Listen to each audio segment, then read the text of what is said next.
ముఖ్యమంత్రి జగన్మోహన్ రెడ్డి గత ఎన్నికల ముందు చేపట్టిన పాదయాత్రలో ఆశా వర్కర్లే తోడుగా నిలిచి నడిచారని, కానీ ఇప్పుడు ఆ ఆశా వర్కర్లను పోలీసులతో తొక్కించడం ఎంతవరకు న్యాయమని ముఖ్యమంత్రి జగన్మోహన్ రెడ్డిని ఆశా వర్కర్లు ప్రశ్నించారు.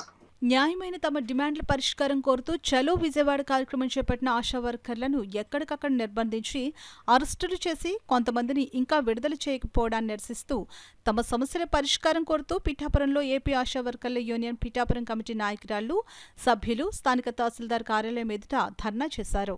తమ డిమాండ్లను ప్రభుత్వం నెరవేర్చాలంటూ నినాదాలు చేశారు. ఈ సందర్భంగా Asha workers union Pithapuram committee నాయకురాలు కె రమాదేవి మీడియాతో మాట్లాడారు. కార్యక్రమంలో M Padmavathi, Swathi, P Kumari, K Venkatalakshmi, B Satyavathi, Y Kumari, M Baby తదితరులు పాల్గొన్నారు.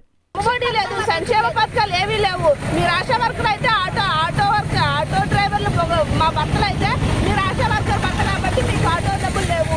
మిస్టు కుట్టుకునే వాళ్ళకైతే మిస్టు కుట్టుకున్నారు కాబట్టి మీకు మీ ఇంట్లో ఆశా వర్కర్ ఉంది, మీకు పథకాలు లేవు, ఇళ్ల స్థలాలు లేవు, మాకు దేనికి ఏమీ చెందడం లేదు. మా పిల్లలు మేము ఎలా పోషించుకోవాలి?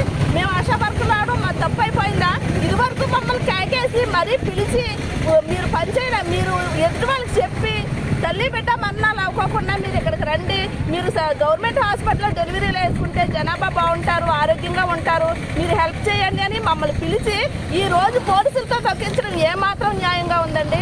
ఒకరోజు ఒకప్పుడు జగన్ గారు పాదయాత్ర చేసేటప్పుడు ఆశా వర్కర్లే తోడున్నారు. ఈ రోజు అదే పాదాలతో ఆశా వర్కర్లు తొక్కుతున్నారు. అది ఎంతవరకు కరెక్ట్ అన్నది ఒకసారి మీరు ఆలోచించాలని మేము గవర్నమెంట్ని కోరుతున్నాము.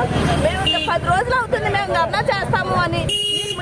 చాలాసార్లు 4 సంవత్సరాల నుంచి మేము చాలాసార్లు మీకు వినతి పత్రాలు ఇచ్చాం.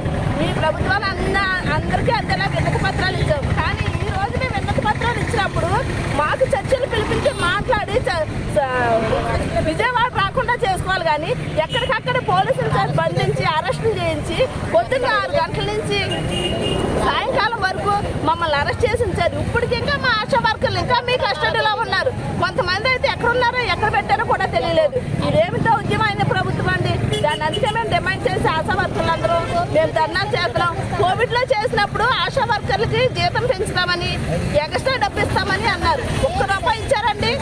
మీరు వచ్చిన తర్వాత కోవిడ్ వచ్చింది. కానీ మేము మాత్రం ఈ కోవిడ్తో ఇంకా పునరుద్ధి పడుతూనే ఉన్నాము. కనీసం మమ్మల్ని గుర్తించాలని ప్రభుత్వం, లేదంటే కనుక మా నిరసన ఇలాగే కొనసాగిస్తామని మేము దీన్ని కోరుకుంటున్నాం.